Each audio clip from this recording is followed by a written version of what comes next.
So how do you allow your health information to be accessed by family members through the, like from the Apple Watch, and it's all like connected? So let me explain it. And if this is your first time on Foxtecc, make sure you subscribe so you never miss anything important.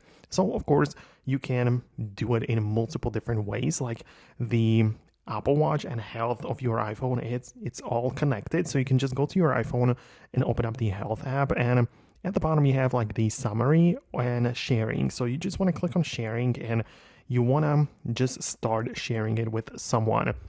Obviously, it is, the like health information. So it's not like you want to share it with the outside world. So you have to only select trusted people for it.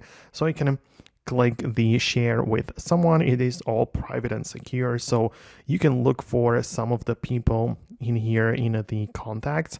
So it kind of depends on your setup and all the people that you have in here, but you can see that you can look it up with them and just like share the invitation to get access to your health information, from the Apple Watch and from the iPhone. As I said, it is all put together, but this is the sharing page where you get to set it up. So this is the general blueprint of how it works, but if you specifically want to share just the Apple Watch, like fitness information with someone, then it is a little bit different because on the like fitness app, which is slightly different, even though it's still connected to health, you also have a sharing page right there. And this is, the activity rings. So it's still like health related data, but it's for the activity and how many calories you burned. And it's more like a challenge, to be more active, and you can share it from the Apple Watch or from the iPhone and, be connected with the other person in that regard. But it's not the full health records. It's only just, the fitness